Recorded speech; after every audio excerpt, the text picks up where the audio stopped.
dengan saya di sini Anindya Keza Safina dengan Periska Koironisa. ya baik, saya akan mewawancarai kakak Periska. Pertama, bagaimana sih cara kakak itu mengurangi banyaknya limbah plastik yang dari kecil itu? Dari hal kecil itu kayak kalau kita belanja kan biasanya pakai plastik kan ya. Nah, Iya. kita belanja di Indomaret itu bawa teng-tengan sendiri, kayak teng-tengan yang dari tas apa namanya? Tas kayak deng-deng gitu. Nah, terus kalau beli makan di kantin kan pasti pakai styrofoam atau enggak plastik sampah yang buat es itu. Itu kita bawa makanan apa namanya? Tupperware sendiri sama botol minum sendiri. Begitu. Oke, baik.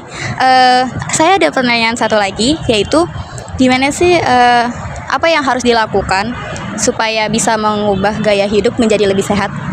Pertama dari hal kecil dulu ya, kayak biasanya kita naik motor mau ke depan doang, jadi jalan kaki. Terus setiap minggunya itu dijadwalin buat olahraga 30 menit pagi-pagi.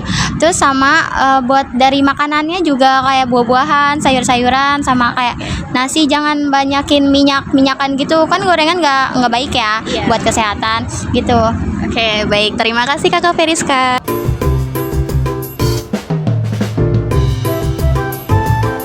Kan nama saya Laura dengan Bapak. Ya, Maudin.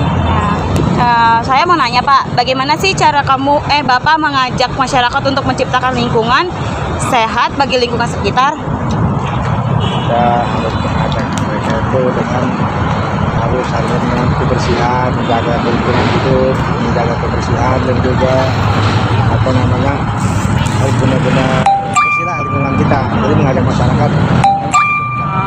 Selanjutnya, menurut Bapak, apa hambatan terbesar dalam menjalin gaya hidup sehat? Maksudnya Kayak hambatannya yang kayak buat hidup sehat gitu, kayak hidup sehat. hambatan kita itu karena kurang komunikasi atau kurang musyawarah sama masyarakat. Jadi kurang nggak ada buat hambatan hubungan hidup gitu. Jadi itu terhambat juga hidup masalah itu ya. Terima kasih Bapak.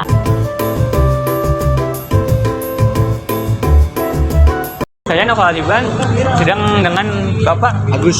Bapak Agus. Ya. Saya akan memberikan pertanyaan. Bagaimana peran keluarga dalam membiasakan gaya hidup sehat? Dalam gaya hidup sehat, peran keluarga itu sangat vital sekali, sangat penting sekali. Karena kenapa? Di keluarga itu adalah awal pertama kita menjadi hidup sehat.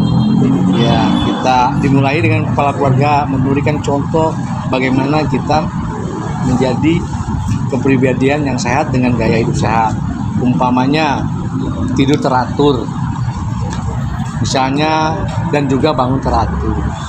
Terus kedua, pola makan juga yang teratur. Kalau pola makan yang tidak teratur mengakibatkan terjadi banyak gangguan penyakit ya. Dan juga pola tidur yang teratur, badan kita akan menjadi sehat. Jangan sekali-sekali kita memberi contoh supaya gaya hidup yang tidak teratur. Oke Pak, nah pertanyaan selanjutnya, bagaimana cara Bapak mengelola stres agar tetap sehat? Nah, stres itu apa sih? Stres itu merupakan apabila terjadi pikiran-pikiran yang mengganggu kita, menampakkan bisa jadi kerusakan pada tubuh kita. Pola hidup itu stres. Misalnya kita gemar bermain olahraga, kita lakukan, nggak ada sesuatu yang bikin kita panik, kita berolahraga. Hobi ya? Dan melakukan juga sesuatu yang kita senangi. Kalau kita lagi stres, kita lakukan pola hidup yang sederhana aja. Apakah kita bisa, kadang-kadang kita dengan santai membersihkan rumah, itu juga menghilangkan stres. Terima kasih Pak. Nah. Ya. Assalamualaikum warahmatullahi wabarakatuh. Rekan, saya Rasyadi Dermawan dari kelompok 3. Kali ini saya dengan kakak siapa nih? Dengan Kakak Lintang. Oke, baik Kak Lintang. Boleh saya nanya sebuah pertanyaan? Boleh kan? Boleh. Oke, baik, yang pertama di sini ada ini Kak. Oke, menurut Kak Lintang, apa alasan banyak siswa atau remaja mulai merokok? Apakah karena gaya, pengaruh teman, atau alasan lain? Itu semua termasuk ya. Tapi kalau menurut saya nih, menurut dari sekitar saya tuh rata-rata anak sekarang tuh ngerokok gara-gara ikut-ikutan, penasaran, atau kadang-kadang juga ada anak-anak yang stres. Jadi mereka tuh kayak mencoba hal baru, yaitu dengan merokok gitu. Baik Kak. Terus selanjutnya, Apa definisi jantan atau berani menurut Kakak Lintang? Apakah orang yang bisa menolak rokok di depan teman-temannya lebih berani daripada yang ikut-ikutan merokok? Oh, kalau buat ikut-ikutan merokok itu bukan kejantan sih, itu kayak lebih kayak punya pendirian teguh gitu. Jadi kalau menurut saya itu kejantanan lebih kayak dia bertanggung jawab apa yang dilakukan, terus dia tuh pasti tahu karena apa yang baik untuk dirinya dan buruk untuk orang lain. Baik, terima kasih aja. Terima kasih, itu aja yang akan saya tanyakan. Terima kasih Kak Lintang atas waktunya. Ya, terima kasih ya, Kak.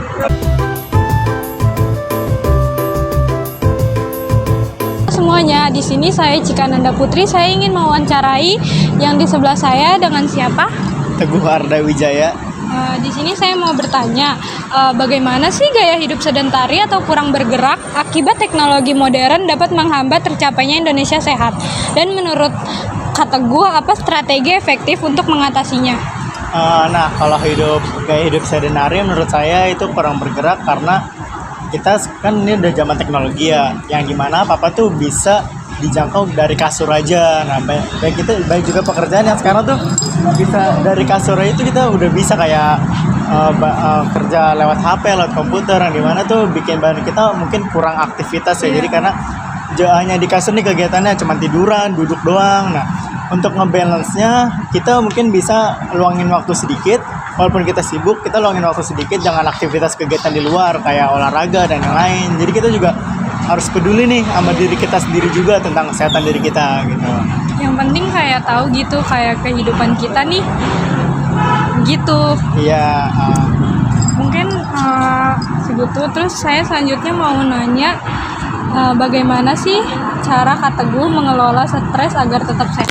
Kalau ngelola stres, kalau saya sendiri pribadi karena saya suka nonton film, jadi biasanya saya kalau lagi baik pikiran atau emang lagi pusing banget nih, saya bisa nonton film aja. Itu film yang genre komedi yang gimana bikin kita tuh ikut tenang gitu loh, jadi melampiaskannya tuh lewat film gitu ya. Mungkin segitu aja, makasih ya Kak Teguh. Iya, sama-sama.